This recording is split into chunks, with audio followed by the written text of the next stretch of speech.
早晨，歡迎大家睇我哋嘅 YouTube 嘅節目。今日嘅電影係雞同鴨講。So, 英文the translation is hello everyone. Today we're going to be talking about a very special film. It's a very unknown film, very I guess you call it indie. It's foreign cinema. It's a Cantonese film called Chicken and Duck Talk. That is the English translation. Now, we came across this film whilst trying to look for, some old like Stephen Chow films.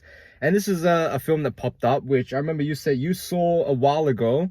When did you first see this film? I watched this film when I was 4 or 5. Oh, yeah? Yeah. Well, it's a film from the 80s, and I knew zero about it. So we're going to tell you a little bit about the premise of the film, because I found it a really interesting, case study about, looking at genre and even things like how can you tell an engaging story that can be both funny, can also have a really good message. And I mean, this is a film that's over 30 years old now, and it's still as relevant today as it was back then. Oh, 100%. And, okay, so basically the premise is that you've got this, pretty traditional, like, roast meats place.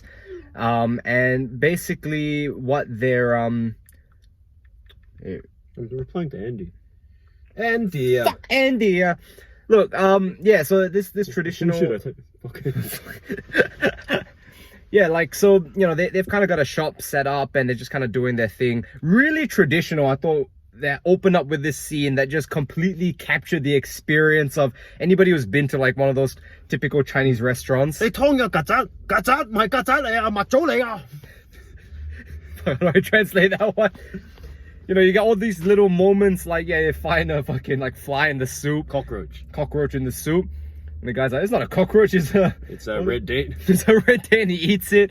You had shit like where the fucking guy's chopping up the roast meat and he's smoking a cigarette, a bit of ash drops in the soup and he scoops out the soup and he fucking flings it over his shoulder.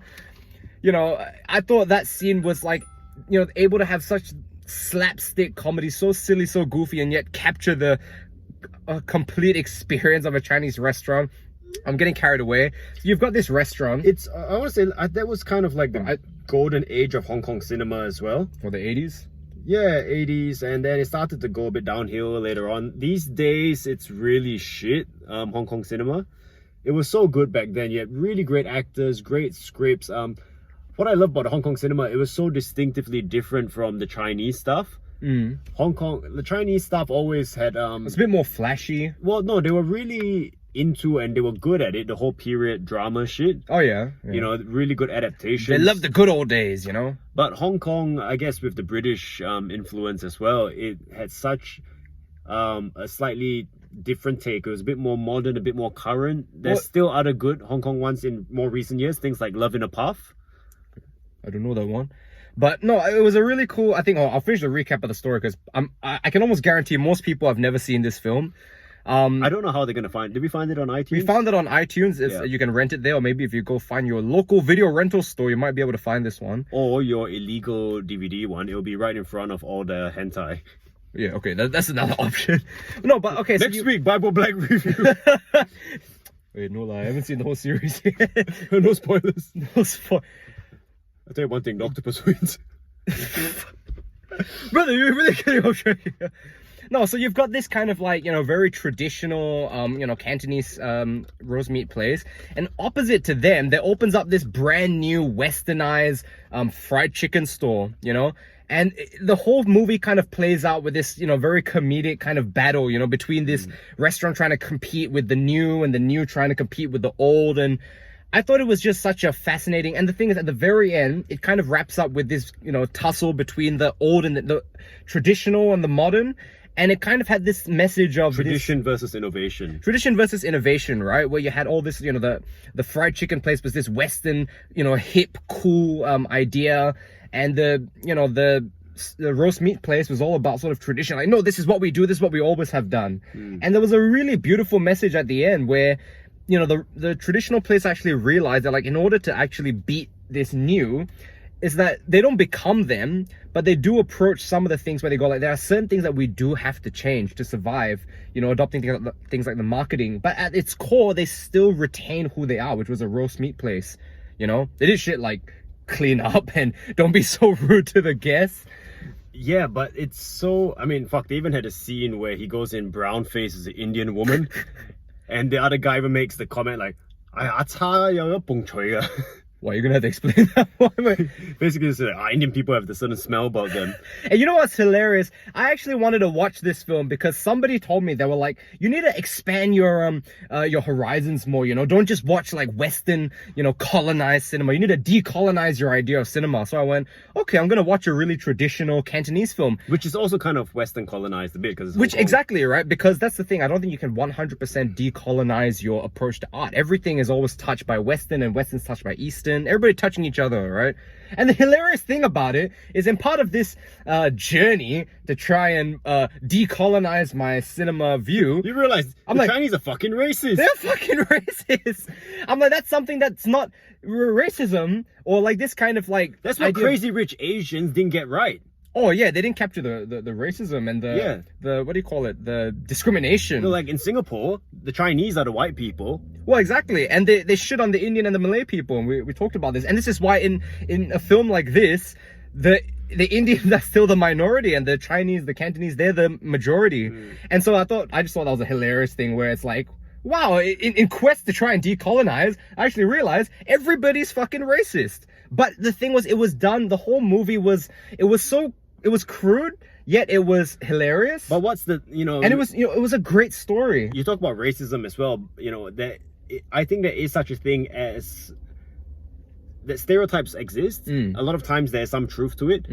And I don't think there's anything wrong with that type of racism, as long as it doesn't come to a point. Like nowadays, people just take it way too far. Like anything racist is completely intolerable, but they're full of shit because those people are some of the most racist.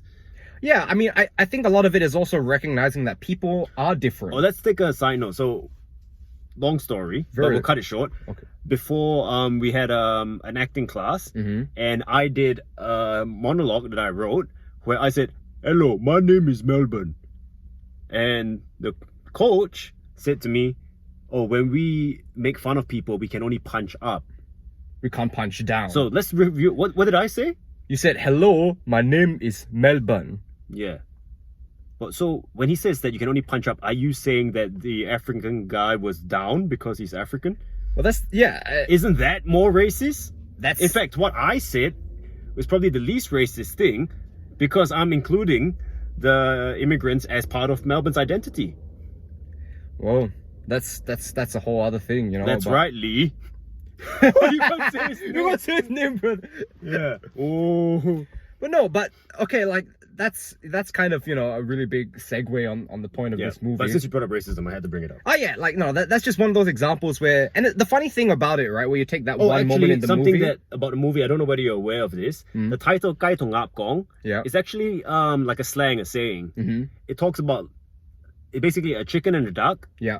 What they're trying to say is that one quacks and one clucks, and both can't understand each other.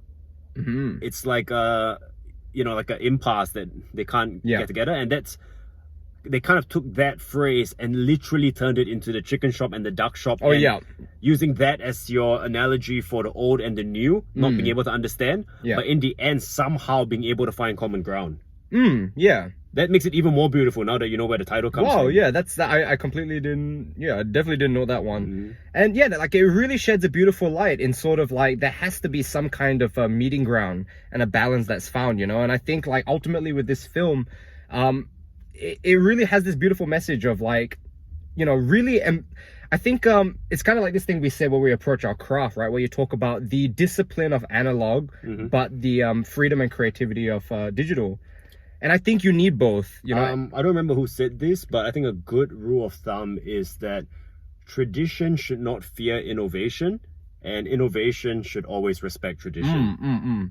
And the thing, and what really surprised me was like how this film was able to be so poignant in capturing that point, and yet have these moments of comedy that was so like, one thing I love about a lot of Asian, you know, comedy They've got fucking laugh out loud moments, you know. Like, there's a lot of Korean films that do it. Very good. Yeah, Cantonese films, like all Stephen Chow films, but I think even this one level more than Stephen Chow was that it was so smart. It had such a great message, whilst like, you can laugh so hard whilst actually really thinking. So I mean, so far we've been shitting on a lot of modern films, and we don't want to just shit on it. Like, you know, someone might ask you like, okay, so what's good then? So Here is something. We're going to give you guys alternatives, films that you've probably never heard of or likely will never find. I am pretty sure that these hashtags are not going to trend. Nope. But go and rent 雞同鴨講 or Duck and Chicken Talk, the English title. 多謝大家今日同我哋一齊睇呢個節目。如果你係比較大嘅年紀咧，又或者會記得呢個電影。如果你係細嘅年紀，啲細路仔小朋友未睇過，去睇雞同鴨講。啱啊！Fuck, I don't know how to translate. But yeah, no, like at its core, like, you know, if you've never heard of this film, good, go check it out. If you have heard of this film, then you should all the more appreciate this review, this throwback to the past. More old Asian cinema coming up. We will touch on early Jackie Chan. Oh yeah, for sure, because there's so much, you know what, there's so many better films than Crazy Rich Asians that actually look at these stories and they put Asians on screen. And you know, a lot of these films, yeah, they were picked up by Western cinema. And so what? They recognize not the value. So what? Subtitles. They're not in English. Yeah, like Naruto. It's not meant to be in English. Okay, wrap it up. So 雞同鴨講 gets 5 fucking stars. I think it has to, right, there's the part that hits close to home that gets 5 stars, but it's just objectively a fantastic film. Yeah. 5 star! Mlap singer! Wow, Mlap singer. I think that's actually a triad name, but don't say it like that, brother. 再見啊！冇影啊！